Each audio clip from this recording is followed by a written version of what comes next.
Assalamualaikum warahmatullahi wabarakatuh. Selamat malam, salam sejahtera bagi kita semua.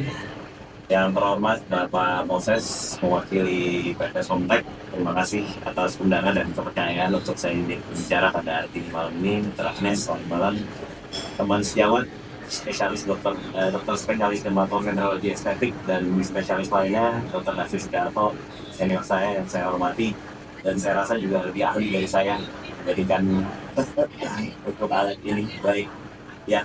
Jadi saya dipercaya untuk berbicara topik malam ini ya, alat Pico Alex, yaitu alat picosecond Alexandrite 755 nanometer. Ini setahu saya memang brand picosecond Alexandrite kedua di dunia ya, setelah originatornya yang kita tahu. Saya sebut aja Picosure ya. Sebagai disclosure, saya juga belum punya banyak pengalaman menggunakan alat Pico Alex ini. Cuma nanti akan saya sharing sedikit pengalaman yang saya punya menggunakan alat laser Pico Alex.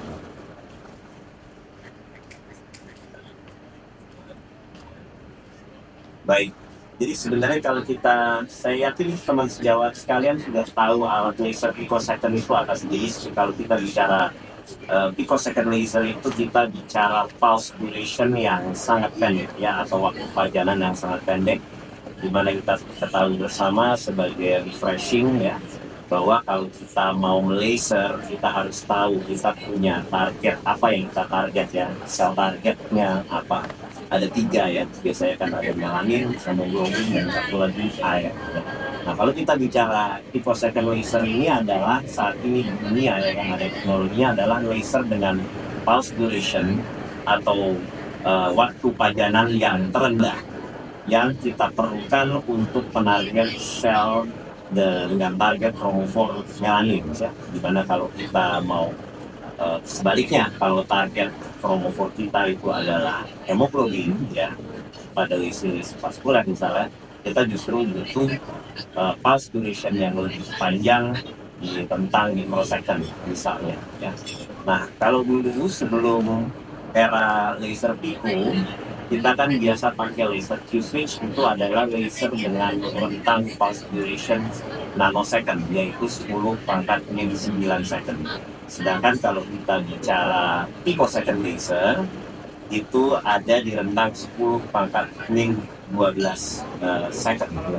Nah, jadi sebenarnya untuk apa sih laser picosecond ini? Kenapa sih kita perlu pendek-pendekin pulse duration-nya? Jawabannya adalah dengan pulse duration yang lebih pendek ya, dia akan menghasilkan efek fotoakustik ya, atau efek getaran yang diklaim lebih efektif ya untuk menghancurkan sel target, dalam hal ini sel pigmen. Namun resiko efek sampingnya lebih rendah dibandingkan laser nanosecond atau laser Q-switch. Ya. Nah, kalau kita belajar laser, kita pasti sudah sangat familiar dengan istilah thermal relaxation time ya, di mana waktu yang diperlukan ya untuk sel target itu kehilangan panas ya, sehingga dia hancur, lalu sisa energi panasnya itu akan menyebar ke jaringan sekitar ya. Nah, sedangkan kalau kita bicara laser picosecond, ada istilah baru yaitu stress relaxation time, di mana kalau laser picosecond ini memang energi panasnya lebih sedikit ya dibandingkan laser nanosecond ya. Jadi yang ada atau dominan adalah efek getaran atau efek fotoakustik ya, sehingga disebut stress relaxation time. Nah, dimana kalau ini contohnya adalah yang paling kiri adalah umpamanya adalah laser, dia adalah pigmen ya, bentuknya rocks ya, bentuknya batu. Kalau kita hancurkan dengan laser Q-switch pada rentan pulse duration nanosecond, dia akan hancurnya seperti pebbles ya. Nah, tapi kalau kita hancurkan atau kita tembak dengan laser picosecond dengan pulse duration yang sangat pendek, dia akan hancur lebih berkeping-keping ya, menjadi pasir atau debu, sehingga akan lebih cepat dieliminasi oleh lymphatic drainage di tubuh kita, sehingga menghasilkan hasil terapi yang lebih efektif. Ya. Ini perbandingan antara pulse duration nanosecond ya 10 pangkat min 9 dibandingkan picosecond yang sebelah kanan, pulse duration 10 pangkat min 12, di mana efek heatnya pada picosecond jauh lebih rendah ya, baik pada sel target maupun pada penyebaran pada jaringan sekitar. Jadi diharapkan dengan efek fotomekanik yang lebih dominan pada laser picosecond itu menghancurkan sel targetnya lebih efektif, lebih berkeping-keping, lebih cepat dieliminasi oleh tubuh, dan risiko efek samping misalnya burn ke lapisan sekitarnya juga lebih minimal dibandingkan laser nanoscale. Ini yang perbandingan tadi antara stress realization time dengan thermal realization time. Ini sebenarnya teori stress realization time ini bukan teori yang baru ya. Nanti memang baru mengemuka lagi pada era laser picosecond. Jadi kita bicaranya udah heatnya pada era picosecond ini lebih sedikit dibandingkan era nanosecond ya. Jadi untuk menghancurkan sel target itu tadi kembali lagi lebih menggunakan efek fotoakustik dibandingkan efek thermal. Ya, jadi kalau kita bicara laser picosecond itu sebenarnya indikasi untuk apa sih? Ya tentu untuk pigmen ya. Jadi kalau kita bicara vaskuler, kalau kita mau cari laser untuk indikasi vaskuler, tentunya kita tidak melirik atau tidak melihat laser picosecond, karena laser picosecond ini awalnya dulu diciptakannya untuk menghancurkan atau mengeliminasi tato dengan lebih efektif. Waktu itu kan dengan laser Q-switch atau laser nanosecond masih banyak kendala ya untuk mengeliminasi kasus-kasus tato ya, sakit ya, ada downtime seperti blister, efek samping yang besar, dan dibutuhkan waktu lebih lama. Oleh karena itu dulu sejarahnya kenapa mulai diciptakan secara komersil laser picosecond adalah karena kasus tato yang dianggap masih sulit diatasi dengan laser Q-switch atau laser nanosecond. Ya, ini tadi pulse durationnya kita lihat. Kalau infusif itu kan rata-rata di 50 nanosecond tergantung teknologi atau merek alatnya, sedangkan laser picosecond sekarang pulse durationnya antara 400 sampai 50 sampai 350 picosecond, bahkan sudah ada yang di rentang 230 picosecond ya. Nah, ini menarik tentang peak power. Power itu kan watt, jadi sama dengan fluence dibagi dengan pulse duration ya, di mana sebenarnya dengan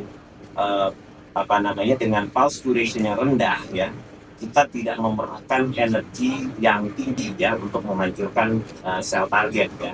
Sehingga kalau energinya terlalu tinggi kan ada risiko burn ya, atau terbakar ya, efek samping pada kulit ya.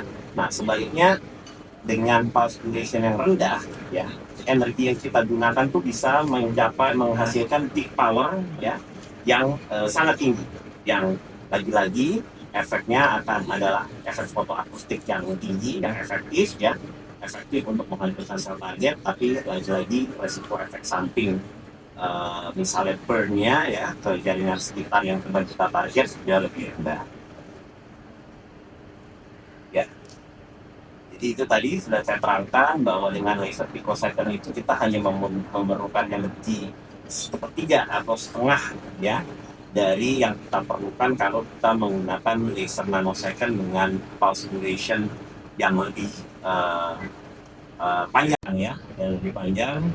Dan laser picosecond ini dapat menghancurkan sel target, pigmen tato atau pigmen lainnya ya, menjadi partikel yang lebih kecil-kecil ya, sehingga lebih bisa cepat dieliminasi oleh tubuh ya, dan dibuang lewat sistem infus ya.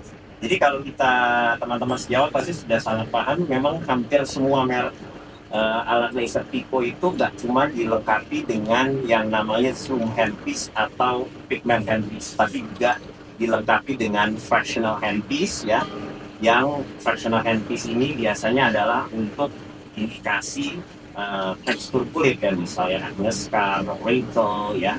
Karena dengan fractional handpiece ini kita bisa menghasilkan yang namanya plasma formation. Nah, itu memang adalah teknologi terbaru ya yang ada pada hampir semua laser pico di dunia ya. Beda dengan laser pigment konvensional Q-switch atau nanosecond di era lampau yang memang lebih hanya fokus ke indikasi pigmen. Tapi kalau hampir semua laser pico sekarang dilengkapi dengan teknologi fractional. Ini yang atas ini adalah efek mohon maaf, handpiece untuk zoom atau untuk pigment, sedangkan yang bawah itu adalah handpiece fractional ya.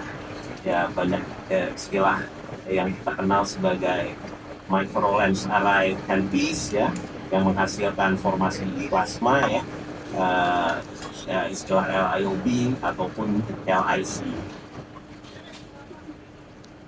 ya.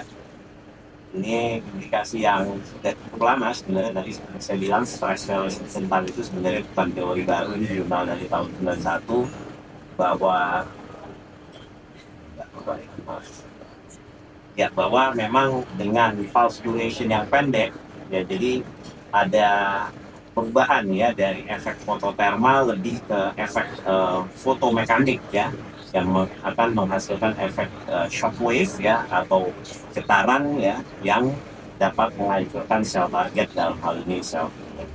Ini juga salah satu indikasi dari cukup lama. Ini adalah sel melanosom yang diradiasi dengan laser pulse pada rentang 30 picosecond ya, dan jadi terjadi kavitasi ya pada area melanosom sebelum dia diserap oleh sel limfatik.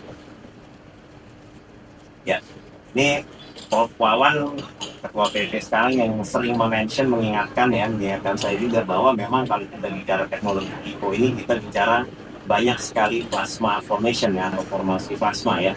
Jadi selain efek fototermal yang tadi lebih beralih ke efek fotomekanik, juga banyak terjadi efek pembentukan plasma ya, terutama jika kita menggunakan fractional atau NLA handpiece. Dengan fluence yang sama ya, kalau kita menggunakan pulse duration yang sangat pendek pada rentang laser picosecond, kita dapat menghasilkan peak power ya, atau energi yang lebih tinggi, yang lagi-lagi efeknya lebih efektif ya untuk menghancurkan sel target. Namun kerusakannya bisa kita minimalisir atau kita bisa konsentrasikan hanya pada sel targetnya saja, dengan efek penyebaran ke jaringan sekitar yang lebih minimal, sehingga risiko efek sampingnya juga lebih rendah. Ya, ini memang waktu awal diciptakan, lagi-lagi laser pico ini memang indikasi untuk tato ya. Itu kalau nggak salah laser pico pertama keluar di dunia itu tahun 2012 ya. Nah, waktu itu kita masih wait and see apakah worth it ya beli teknologi alat laser pico gitu ya, yang sangat mahal sekali pada saat itu. Pada sekarang juga pasti paham, mungkin ada lebih terjangkau proses harganya ya. Itu, tapi kok indikasinya hanya untuk tato? Nah, itu dulu kan menjadi pertanyaan. Jadi kalau saya pribadi, saya belajar pico 2012, saya baru punya pico itu 2018 akhir. Jadi saya nunggu 6 tahun dulu. Kita lihat sudah banyak research, sudah banyak penelitian, dan sudah banyak indikasi terutama untuk pigmentasi lain yang bisa kita terapi dengan lebih efektif dan lebih aman dengan laser pico ya. Nah, untuk efek untuk PIH ini, maksudnya risiko efek pigment PIH ini kan sebenarnya adalah masalahnya orang kulit Asia ya, termasuk orang Indonesia, di mana risiko efek samping PIH ini cukup besar sebenarnya kita temui ya pasca terapi laser. Jadi walaupun kita tahu bahwa orang Indonesia itu sebenarnya bukan tipe kulit yang aman untuk dilakukan tindakan laser ya. Nah, oleh karena itu laser pico saya rasa secara umum dianggap lebih aman ya untuk kulit gelap ya, karena risiko efek samping utama PIH-nya lebih rendah ya, karena pulse duration-nya pendek dan kita tidak perlu menggunakan energi yang tinggi. Begitu juga untuk menterapi PIH itu sendiri ya. Jadi kita bisa menterapi PIH dengan laser pico. Ini adalah spesifikasi ya dari Pico Alex ya, pulse duration-nya, peak power-nya.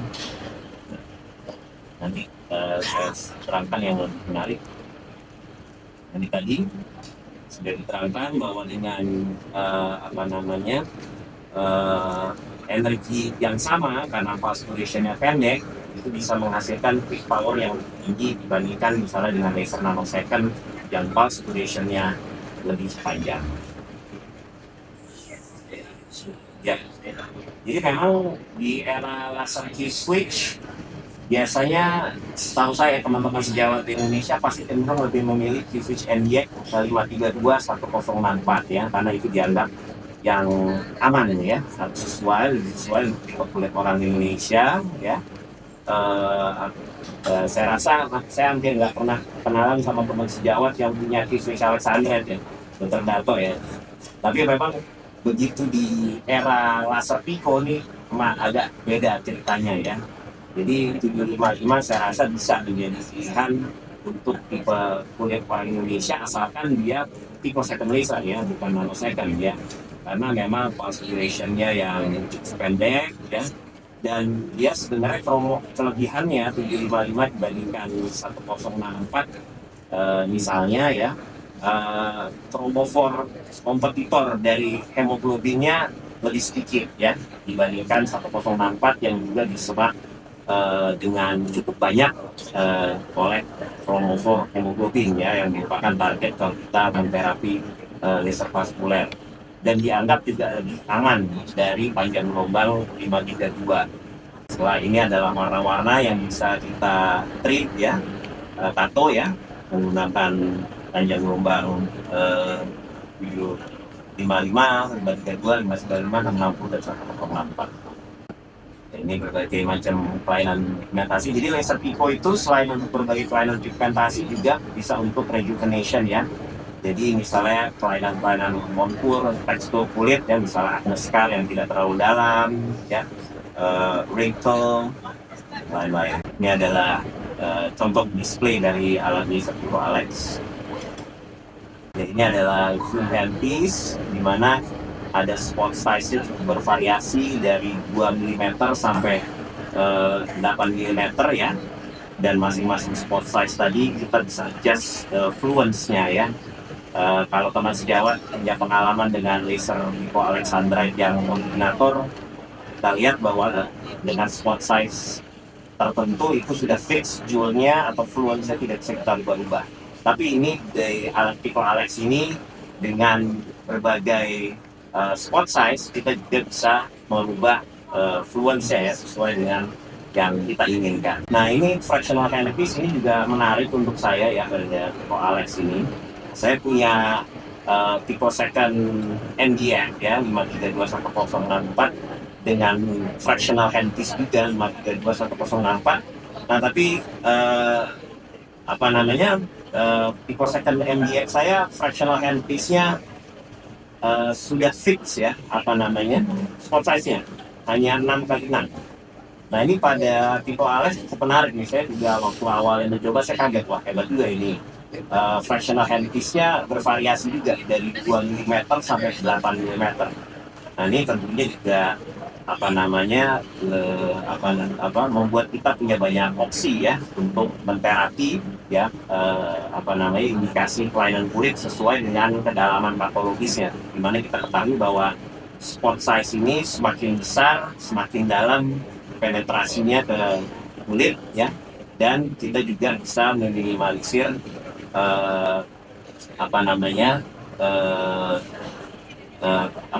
resiko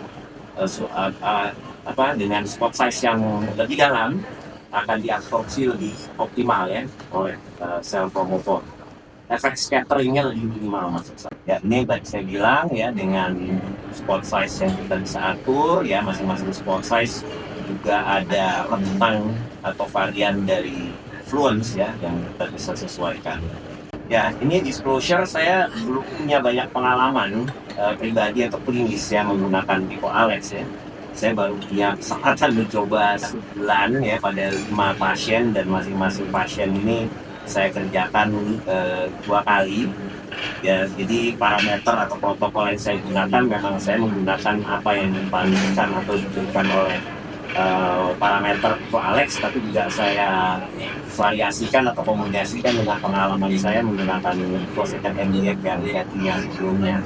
Ini jadi kasus melasma ya, setelah 2 kali terapi ini saya hanya menggunakan zoom handpiece saja ya, atau handpiece untuk pigment. Saya tidak menggunakan fractional handpiece ya. Ini setelah 2 kali terapi ya, memang hasilnya lumayan, tapi kita masih harus lihat ya, karena ini memang baru 1 bulan ya. Jadi saya treat seluruh wajah, all face ya, dengan handpiece spot size 8 mm 0,4 joule. Lalu pada area melasmanya saya tembak lagi dengan spot size 6 mm dan joule yang lebih besar. Ini pasien sama juga, melasma juga, tapi yang ini saya kombinasikan antara zoom atau pigment handpiece dengan fractional handpiece ya. Jadi zoom handpiece-nya atau pigment handpiece saya kerjakan ke seluruh wajah dengan parameter sebagai berikut. Lalu fractional handpiece-nya saya hanya kerjakan di area-area yang melasmanya saja. Dan ini nanti mungkin kita bisa diskusikan juga nih dengan Dr. Darto, terutama apakah sebenarnya ada manfaatnya untuk kasus melasma ini kita pakai fractional handpiece ya, dok, untuk kasus untuk jenis laser pico apapun. Nah ini pasiennya saya foto dengan alat Visia ya, jadi ada beberapa parameter nih, misalnya dengan kamera fluorescence UV ini, ya memang di hari 25 2 kali pas pekerjaan memang ada penurunan kadar pigmen ya, walaupun memang tidak terlalu signifikan. Nah ini dengan kamera polarized brown spot dengan alat yang sama, juga setelah 2 kali pengerjaan memang ada juga penurunan atau perbaikan dari jumlah brown spots-nya ya. Ini kamera UV spot juga dari bagian depan. Nah ini kasus acne scar ya, yang saya kerjakan pada area acne scar-nya dengan fractional handpiece ya, dan untuk reduce untuk skin tone-nya di kulit yang lainnya saya menggunakan pigment handpiece ya, setelah 2 kali. Dan ini sama juga ya. Tadi pasien dengan ini juga sama, 2 pasien terakhir tadi memang dengan sun ya. Yang tadi nah ini saya hanya gunakan zoom atau pigment handpiece saja, all face ya. Oke, baik ya. Jadi memang kita ketahui bersama memang yang namanya teknologi laser itu pasti akan selalu berkembang ya, tidak ada habis-habisnya. Dan memang saya rasa picosecond laser itu sekarang adalah gold standar ya untuk terapi laser untuk berbagai kelainan pigmentasi. Ya. Sekian, terima kasih. Ya, assalamualaikum warahmatullahi wabarakatuh. Waalaikumsalam. Wow, ternyata cukup menarik ya dok, Pico Alex ini dok. Iya. Oke, nah karena dok ini alatnya masih baru, dokter-dokternya masih banyak yang belum pernah lihat alatnya. Kita lihat video hands on-nya dulu ya dokter. Ya. Oke, boleh tolong diputarkan video hands on-nya?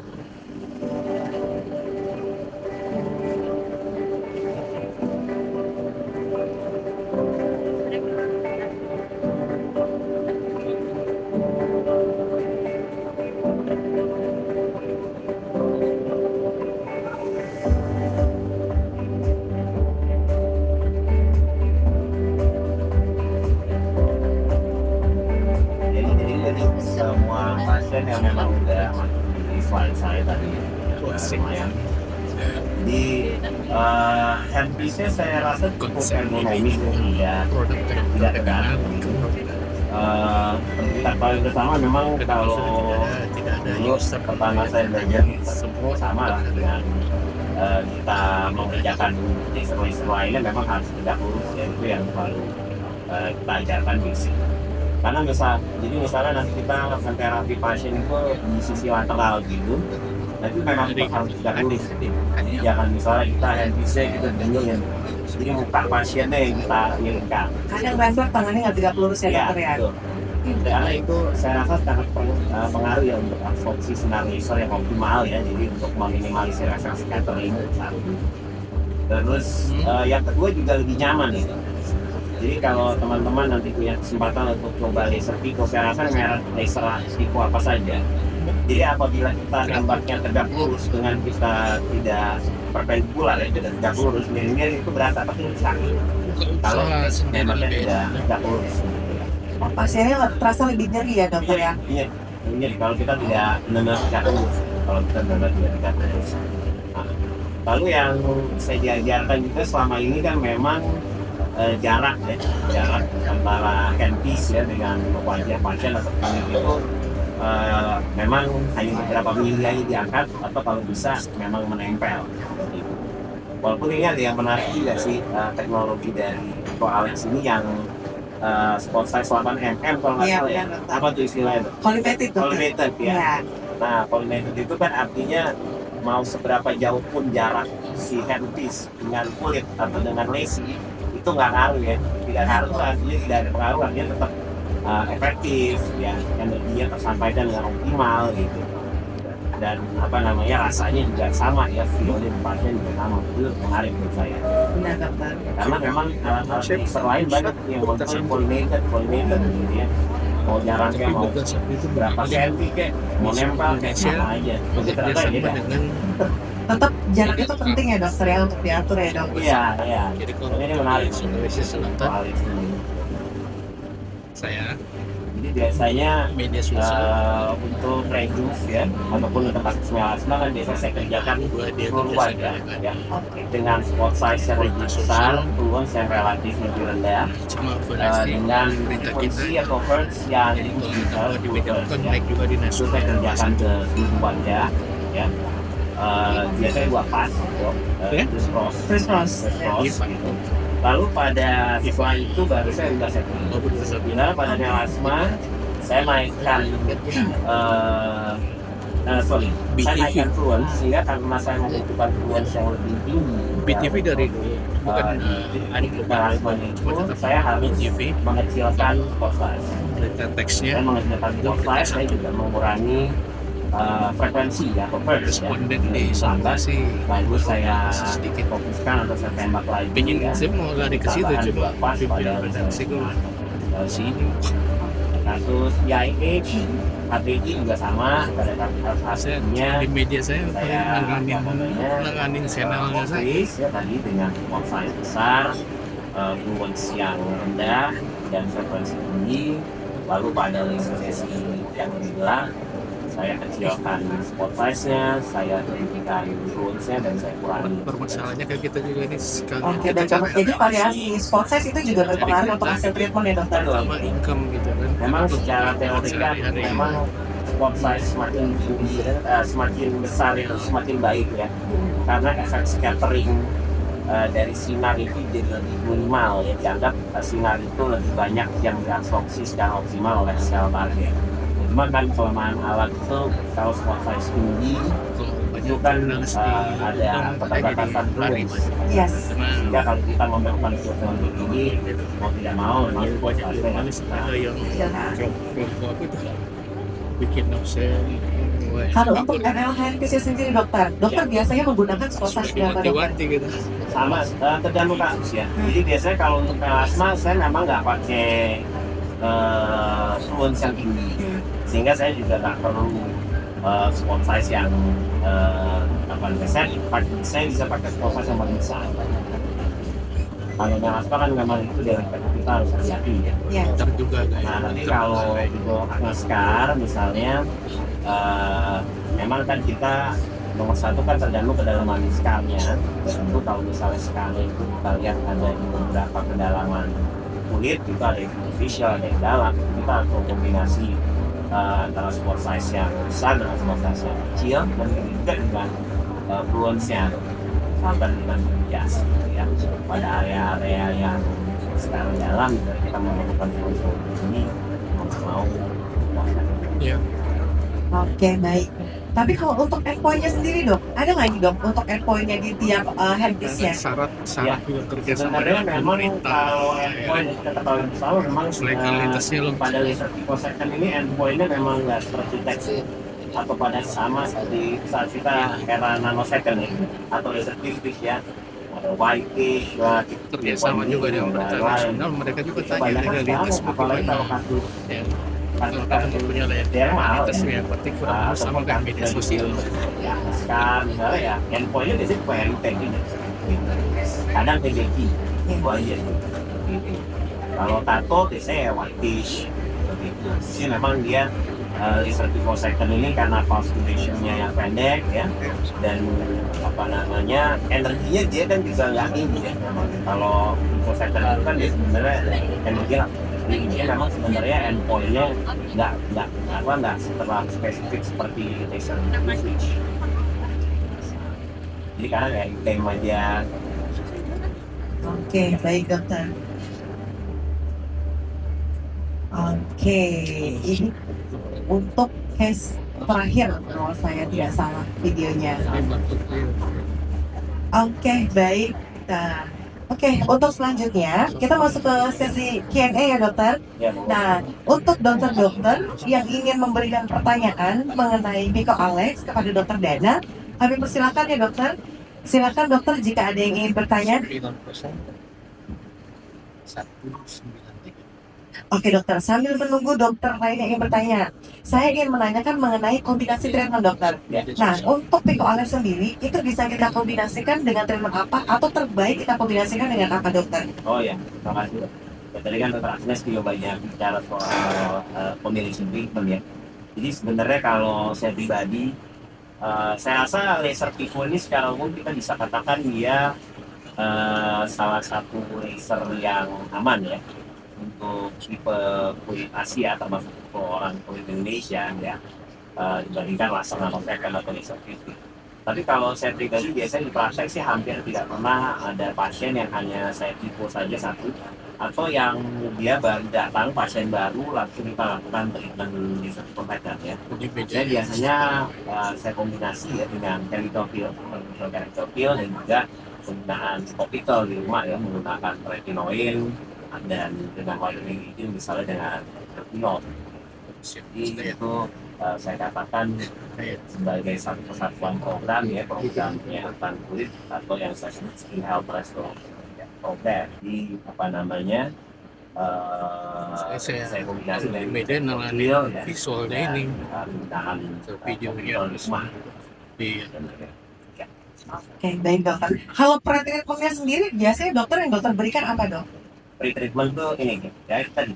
Jadi kan maksudnya hospital anestesi atau Priming, oh ya, semuanya. Nah, jadi kan yang namanya skin health restoration program itu kalau misalnya ya, misalnya ambil contoh misalnya kasus nevus of ori nevus ya atau agnom ya, kita tahu bersama bahwa memang ini harus dilakukan tindakan laser. Salah satu pilihannya adalah laser Miko Alex ya kalau kita mau menggunakan lainannya, karena itu kan adalah lainan si dermis ya adalah.